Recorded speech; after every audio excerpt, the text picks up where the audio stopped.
ಎಲ್ಲರಿಗೂ ನಮಸ್ಕಾರ ರೀ. ನಾನು ಇವತ್ತು ಬಂದಿದ್ದು ಸಂಗೀತ್ ಮಾಲ್.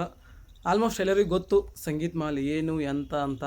ನಾನು ಜಾಸ್ತಿ ನಿಮ್ಮ ಹತ್ರ ಇದ್ರ ಬಗ್ಗೆ ಹೇಳಕ್ಕೆ ಹೋಗಲ್ಲ ರೀ. ಯಾಕಂತಂದ್ರೆ ಎಲ್ಲ ಯೂಟ್ಯೂಬ್ ಚಾನಲಲ್ಲಿ ಇದ್ರ ಬಗ್ಗೆ ತುಂಬ ವೀಡಿಯೋಸ್ ಮಾಡಿಬಿಟ್ಟಾರ.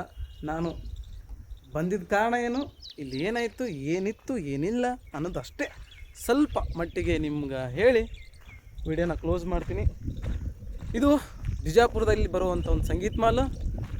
ಮಹಾರಾಜರು ಇಲ್ಲಿ ಸಂಗೀತ ಮತ್ತು ನೃತ್ಯ ನೋಡೋಕೆ ಬರ್ತಿದ್ರು. ಆಗಿನ ಕಾಲದ ಮಹಾರಾಜರು ಒಂದು ವೇದಿಕೆ ಅಂತ ಮಾಡ್ಕೊಂಡಿದ್ರು. ಆ ವೇದಿಕೆನೇ ಸಂಗೀತ್ ಮಾಲು. ತುಂಬ ಗೋಲ್ ಗುಮ್ಮಟಿಂದ ಒಂದು 12ರಿಂದ 15 ಕಿಲೋಮೀಟ್ರ್ ಐತ್ರಿ. ಭಾಳ ದೂರ ಐತಿದು. ಬಿಜಾಪುರ ಹೊರಗಡೆ ಐತಿ. ನೀವೇನಂದ್ರೆ ಬಂದ್ರಪ್ಪ ಅಂದ್ರೆ ಯಾವ ರೂಟಿಗೆ ಬರ್ಬೇಕಂದ್ರೆ ತರ್ವಿ ರೂಟಿಗೆ ಬರಬೇಕು. ಬಂದರೆ ಈ ಒಂದು ಸಂಗೀತ್ ಮಾಲ್ ನಿಮಗೆ ಸಿಗ್ತೈತಿ.